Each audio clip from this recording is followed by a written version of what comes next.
بسم اللہ الرحمن الرحیم۔ السلام علیکم دوستو، دنیا بھر کی خبروں میں آج آپ سنیں گے، لیکن اس سے پہلے اگر ہو سکے تو لائک اور سبسکرائب کا بٹن ضرور دبا لیں۔ شکریہ۔ صدر جو بائیڈن نے امریکہ کو مزید تقسیم کرنے کے لیے میرا نام استعمال کیا، سابق صدر ٹرمپ۔ قازقستان میں پیٹرول قیمتوں پر ہنگاموں میں اموات بڑھ گئیں۔ تاریخ میں پہلی بار جمعے کو متحدہ عرب امارات میں سرکاری دفاتر کھلے رہے۔ چائنا کے خلاف امریکہ اور جاپان میں نیا دفاعی معاہدہ۔ چائنا کے خلاف آسٹریلیا اور جاپان کے مابین دفاعی معاہدے پر چین کی کڑی تنقید۔ حکومت کے لیے آئندہ 3 ماہ انتہائی اہم ہیں، وزیر اعظم عمران خان۔ بلڈ پریشر معلوم کرنے کے لیے مختصر اور تیز ترین رفتار آلہ ایجاد۔ تو آئیے چلتے ہیں اب خبروں کی تفصیل کی جانب۔ امریکی صدر جو بائیڈن کا پارلیمنٹ پر حملے کو 1 سال مکمل ہونے پر کہنا تھا کہ سابق صدر ٹرمپ جھوٹے اور خود غرض انسان ہیں جنہیں اپنی ہار قبول نہیں ہوئی۔ صدر جو بائیڈن نے امریکہ میں جمہوریت کے دفاع کے عزم کا اظہار کرتے ہوئے کہا کہ سابق صدر نے 2020 کے انتخابات سے متعلق جھوٹ کا جال بچھایا۔ انہوں نے ایسا اس لیے کیا کیونکہ وہ طاقت کو اصول پر اہمیت دیتے ہیں۔ امریکی صدر کا کہنا تھا کہ سابق امریکی صدر ملک کے مفاد سے زیادہ ذاتی مفاد کو اہمیت دیتے تھے، جبکہ اس موقع پر پارلیمنٹ پر حملے میں مرنے والوں کی یاد میں 1 منٹ کی خاموشی بھی اختیار کی گئی۔ دوسری جانب سابق امریکی صدر ٹرمپ کا بھی موقف سامنے آ گیا ہے، جس میں ان کا کہنا تھا کہ جو بائیڈن نے آج میرا نام صرف امریکہ کو مزید تقسیم کرنے کے لیے استعمال کیا ہے۔ سابق صدر ٹرمپ کا مزید کہنا تھا کہ یہ سیاسی تھیٹر صرف اس حقیقت کے لیے خلفشار ہے کہ جو بائیڈن مکمل طور پر ناکام ہو چکے ہیں۔ یاد رہے دوستو کہ سابق امریکی صدر ٹرمپ کا موقف ہے کہ 2020 میں ہونے والے امریکی صدارتی انتخابات میں انہیں فراڈ کے ذریعے شکست ہوئی ہے، جبکہ ان کے موقف پر کئی ریپبلکن اب بھی یقین رکھتے ہیں۔ ٹرمپ کے حامیوں نے صدارتی انتخابات میں جو بائیڈن کی کامیابی کے بعد امریکی پارلیمنٹ پر حملہ کر دیا تھا، جس کی حمایت سابق صدر ٹرمپ نے بھی کی تھی، اور اس کے بعد ٹرمپ کو مواخذے کا بھی سامنا کرنا پڑا تھا۔ قازقستان میں پیٹرولیم مصنوعات میں اضافے کے خلاف ہونے والے پرتشدد مظاہروں میں مرنے والوں کی مجموعی تعداد 46 ہو گئی ہے۔ مظاہروں کے بعد حکومت مستعفی ہو گئی تھی اور صدر نے ہنگاموں سے متاثر ہونے والے 2 شہروں میں ایمرجنسی نافذ کر دی تھی۔ شہروں میں صدر قاسم کی ہدایت پر مظاہرین کے خلاف کریک ڈاؤن بھی جاری ہے، جس کے باعث اموات میں اضافہ ہوا ہے۔ پولیس کی جانب سے کہا گیا ہے کہ مظاہرین کی اموات رات کے اس وقت ہوئی جب انہیں ملک کے سب سے بڑے شہر الماتی میں ایک بڑی انتظامی عمارت میں داخل ہونے سے روکنے کی کوشش کی گئی۔ قازقستان میں تمام بینکوں میں کام معطل کر دیا گیا ہے۔ یہ فیصلہ مالیاتی اداروں کے ملازمین اور مالیاتی سروسز کے صارفین کی زندگی کی حفاظت کے پیش نظر کیا گیا۔ بد امنی کی وجہ سے مشرق وسطی میں ایئر لائنز نے الماتی جانے والی پروازیں بھی منسوخ کر دی تھیں۔ پولیس کا کہنا ہے کہ درجنوں حملہ آوروں کو ملیا میٹ کر دیا گیا ہے۔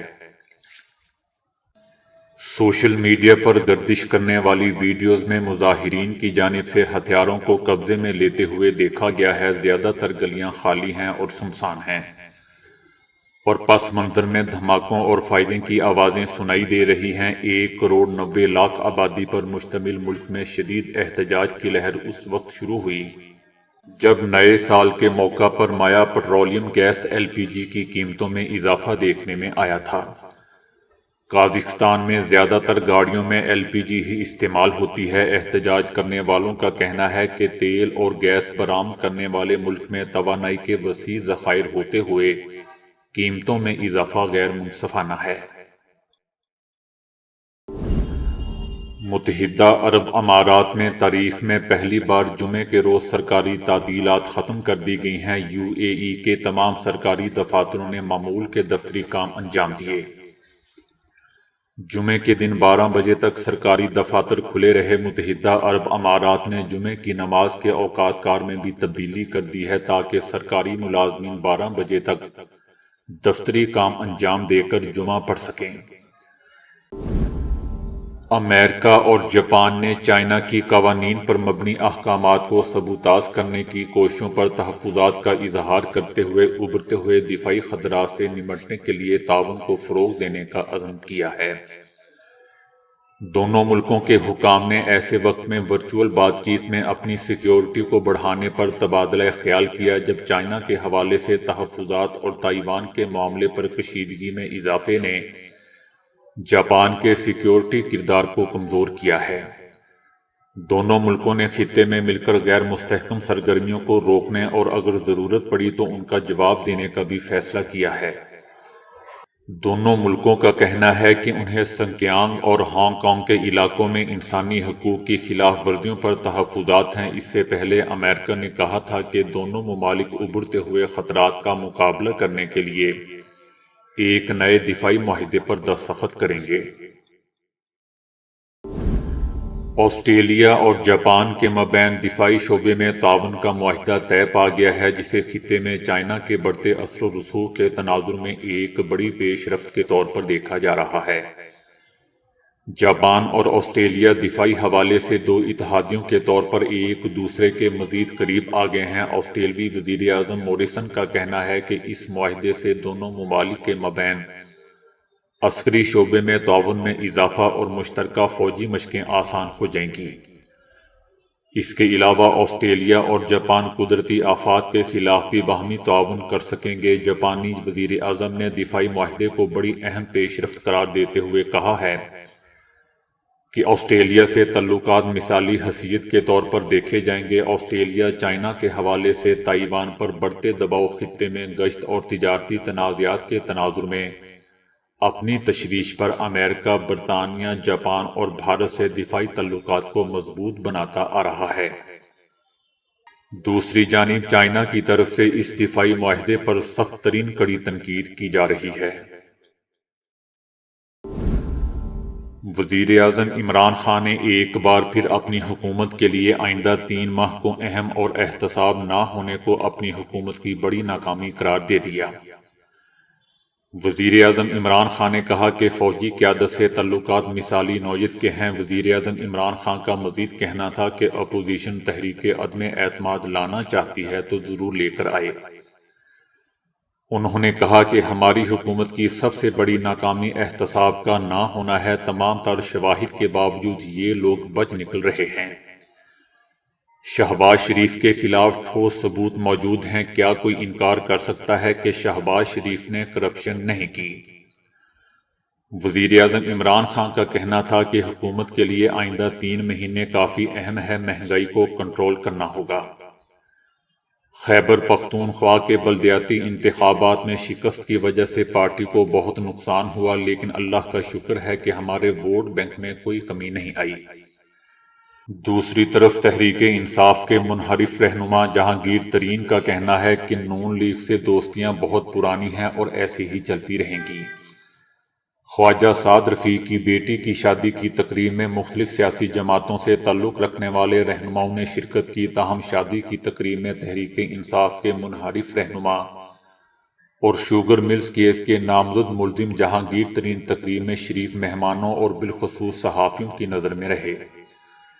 شادی کی تقریب میں بھی جہانگیر ترین سے سیاسی سوالات ہوتے رہے۔ ایک صحافی نے جہانگیر ترین سے سوال کیا کہ کیا جہانگیر ترین کا جہاز کبھی نون لیگ کی طرف جا سکتا ہے، جس پر جہانگیر ترین کا کہنا تھا کہ جہاز تو کسی بھی طرف جا سکتا ہے۔ خواجہ سعد رفیق میرے بھائی ہیں اور اکٹھے فیملی میں رہ چکے ہیں، نون لیگ سے دوستیاں پرانی ہیں۔ شادی کی تقریب میں شریک سردار ایاز صادق نے صحافی کو مخاطب کرتے ہوئے مذاق میں کہا کہ جہانگیر ترین مسلم لیگ نون میں شمولیت کے سوال پر مسکراتے رہے۔ انہوں نے کہا کہ جہانگیر ترین سے اس کی وجہ پوچھیں۔ اس کے بعد ایاز صادق امیر نے خود ہی جواب میں کہا کہ جہانگیر ترین ہو یا کوئی اور پی ٹی آئی کا رہنما، عمران خان کے سوا سب ہی مسکرا رہے ہیں۔ امریکی انجینئرز نے ایک ایسا آلہ ایجاد کر لیا ہے جو سٹیپلر پن لگانے والی مشین جتنا مختصر ہے اور صرف 5 سیکنڈ میں بلڈ پریشر معلوم کر سکتا ہے۔ اس آلے میں 2 سینسرز نصب ہیں جو فلیش لائٹ کی طرح تیز روشنی کے جھماکوں سے رگوں میں خون کی رفتار معلوم کر سکتے ہیں۔ بلڈ پریشر معلوم کرنے کے لیے اس آلے کو کسی کلپ کی طرح انگلی پر چڑھا دیا جاتا ہے۔ اس کے دونوں سینسر صرف چند ملی سیکنڈ یعنی 1 سیکنڈ کے 1000ویں حصے کے فرق سے انگلی میں 2 الگ الگ مقامات پر خون کی رفتار معلوم کر سکتے ہیں، جس میں اسے صرف 5 سیکنڈ ہی لگتے ہیں۔ یہ طریقہ لگ بھگ وہی ہے جو جدید آکسی میٹرز یعنی خون میں آکسیجن معلوم کرنے کے والے آلات میں استعمال کیا جاتا ہے۔ ریسرچ جرنل IEEE ایکسپلور کے تازہ میگزین میں یہ آلہ ایجاد کرنے والی ٹیم نے امید ظاہر کی ہے کہ رگوں میں خون کی رفتار معلوم کر کے بلڈ پریشر اور دھڑکنوں کی رفتار کے علاوہ خون میں آکسیجن کی مقدار، جسمانی درجہ حرارت اور سانس لینے کی شرح تک معلوم کی جا سکتی ہیں۔ یعنی مستقبل میں یہ آلہ بلڈ پریشر کے علاوہ بھی انسانی صحت کی کئی کیفیات فوری معلوم کرنے میں استعمال کیا جائے گا۔ تو دوستو ابھی کے لیے اتنا ہی۔ ویڈیو کو لائک اور شیئر کرنے کا بہت بہت شکریہ۔